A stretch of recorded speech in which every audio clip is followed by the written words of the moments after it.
نحمده ونصلي على رسوله الكريم اما بعد اللهم صل على سيدنا محمد وعلى آل سيدنا محمد وبارک وسلم۔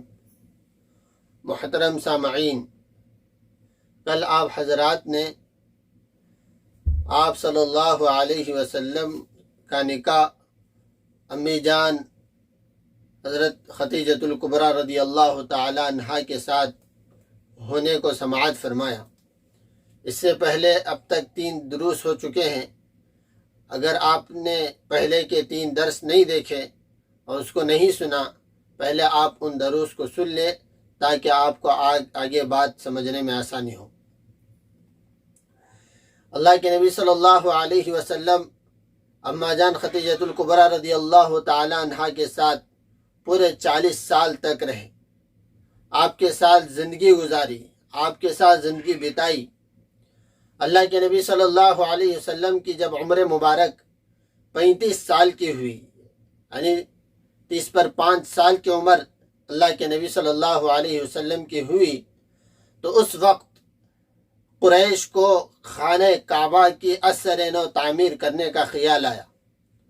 اس کی وجہ یہ تھی کیونکہ حضرت اسماعیل علیہ السلام کے زمانے ہی سے کعبے کا چھت نہیں تھا، جس کی وجہ سے چوروں نے کعبے کے اندر موجود خزانے کو چرا کر لے گئے تھے۔ اور دوسری وجہ یہ بھی تھی کہ ایک زمانہ گزر جانے کی وجہ سے کعبے کی دیواریں بوسیدہ ہو گئی تھی، اس کے اندر دراڑیں آ گئی تھی۔ اور تیسری بات یہ بھی تھی کہ اسی دوران ایک سیلاب آیا اور سیلاب کا رخ وہ کعبے کی طرف ہو گیا، جس کی وجہ سے کعبے کی دیواریں انتہائی کمزور ہو گئی۔ تو ضروری تھا کہ کعبے کو دوبارہ تعمیر کیا جاتا۔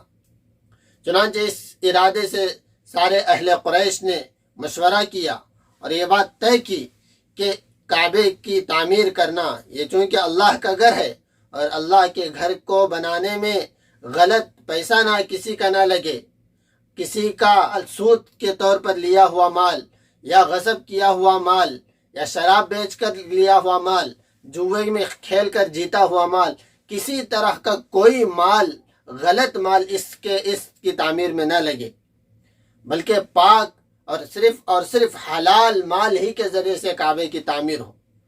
چنانچہ سب نے طے کیا اور کعبے کی تعمیر شروع کرنی چاہیے۔ اور ظاہر بات ہے کہ ایک نئے کعبے کو تعمیر کرنے کے لیے، اللہ کے گھر کو تعمیر کرنے کے لیے ضروری تھا کہ جو پہلے کا جو کعبہ تھا اس کو گرایا جاتا، لیکن کسی کی ہمت نہیں ہو رہی تھی آگے بڑھ کر سب سے پہلے اس کعبے کو گرانے کی۔ لیکن سب سے پہلے ایک شخص ولید بن مغیرہ، اس نے آگے بڑھ کر کعبے کی دیواروں کو گرانا شروع کیا۔ جب لوگوں نے دیکھا کہ اس پر کوئی آفت نہیں آئی تو دوسرے لوگوں نے بھی آگے بڑھ کر کعبے کو گرایا۔ جس وقت حضرت اسماعیل علیہ السلام، حضرت ابراہیم علیہ السلام نے جن بنیادوں پر کعبے کو کھڑا کیا، وہ بنیادیں آ گئی تو پھر اب بس کر دی۔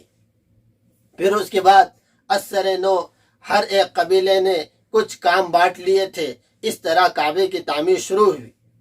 اور جب حجر اسود کو رکھنے کا وقت آ گیا تو اب لڑائی جھگڑا شروع ہوا کہ ہر ایک قبیلہ یہ چاہتا تھا کہ یہ شرافت اور یہ بزرگیاں ہمارے حصے میں آئے کہ ہم حجر اسود کو اس کی جگہ رکھیں۔ یہ لڑائی بات چیت 3-4 دن تک چلتی رہی۔ بالآخر یہاں تک نتیجہ پہنچنے والا تھا کہ جنگ ہو پڑے۔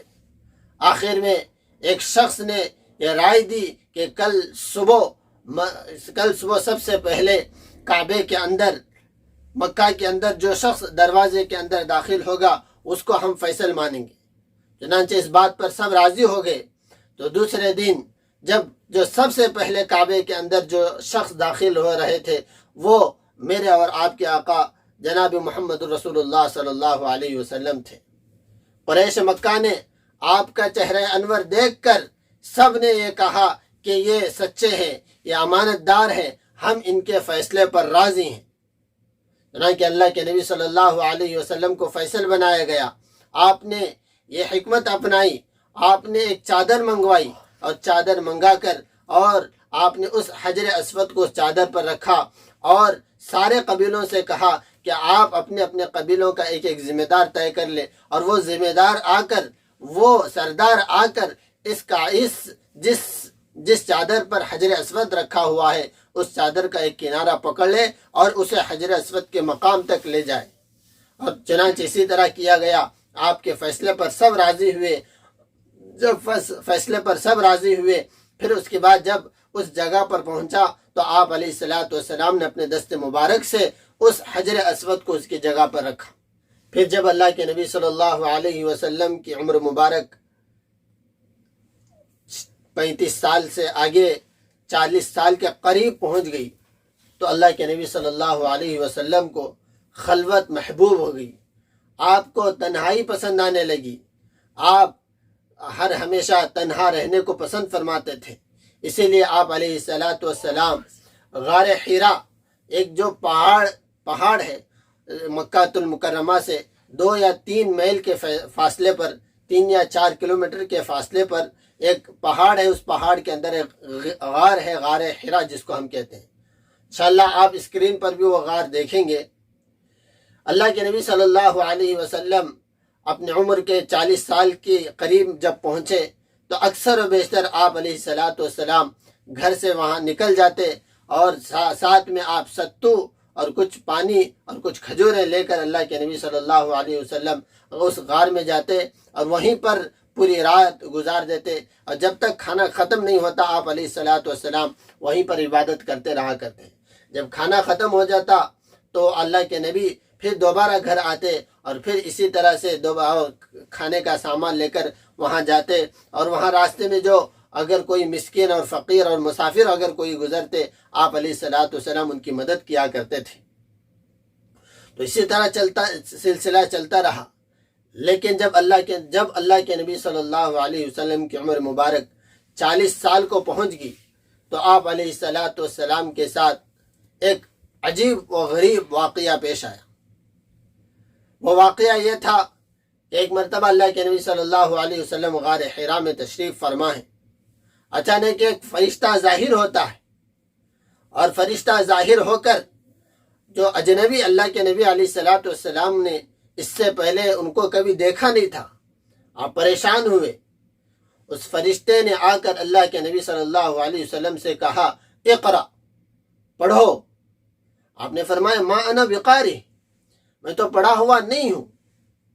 تو اس فرشتے نے اللہ کے نبی صلی اللہ علیہ وسلم کو اپنے سینے سے لگا کر زور سے دبایا۔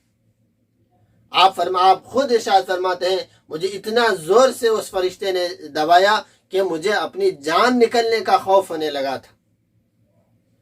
پھر اس کے بعد زور سے دبا کر چھوڑا، پھر اس نے کہا اقرأ، پڑھو۔ پھر آپ نے فرمایا ما انا بقاری، میں تو پڑھا ہوا نہیں ہوں۔ پھر اس فرشتے نے دوبارہ اللہ کے نبی علیہ السلام کو پکڑ کر اپنے سینے سے لگا کر زور سے دبایا۔ اس طرح 3 مرتبہ اس نے کہا، اور تیسری مرتبہ پر اس فرشتے نے کہا اقرأ بسم ربک الذی خلق، خلق الانسان من علق، اقرأ وربک الاکرم الذی علم بالقلم، علم الانسان ما لم يعلم۔ یہ 5 آیتیں اس فرشتے نے اللہ کے نبی صلی اللہ علیہ وسلم کو پڑھ کر سنائی۔ یہی وہ 5 آیتیں ہیں جو قرآن مجید کی سب سے پہلی آیتیں ہیں۔ یہی 5 آیتیں قرآن مجید میں سب سے پہلے نازل ہوئی۔ پھر اس کے بعد اللہ کے نبی صلی اللہ علیہ وسلم گھبرا کر گھر تشریف لاتے ہیں اور اپنی بیوی خدیجہ رضی اللہ عنہا سے کہتی ہیں کہ مجھے چادر اڑاؤ، زمیلونی زمیلونی، مجھے چادر اڑاؤ، مجھے چادر اڑاؤ۔ اللہ کے نبی صلی اللہ علیہ وسلم کو حضرت خدیجہ چادر اڑاتی ہیں، اور پھر آپ علیہ السلام کو کچھ سکون حاصل ہوا تو آپ نے کہا کہ خدیجہ مجھے اپنی جان کا خوف محسوس ہو رہا ہے، مجھے کبھی ایسا لگتا ہے کہ میں کسی اونچی جگہ پر جا کر اپنے آپ کو گرا دوں۔ حضرت خدیجہ رضی اللہ تعالی عنہ اللہ کے نبی صلی اللہ علیہ وسلم کو تسلی دیتے ہیں۔ وہ تسلی کیا دیتے ہیں؟ ان الفاظ سے تسلی دیتے ہیں پھر اس کے بعد وہ حضرت خدیجہ رضی اللہ تعالی عنہ آپ علیہ الصلوۃ والسلام کے لیے تسلی کے لیے کیا کام کرتے ہیں انشاءاللہ وہ کل آپ کی خدمت میں عرض کیا جائے گا۔ آج کے لیے بس اتنا کافی ہے۔ اللہ سے دعا کریں کہ اللہ تعالی ہم سب کو عمل کی توفیق عطا فرمائیں۔ السلام علیکم ورحمۃ اللہ وبرکاتہ۔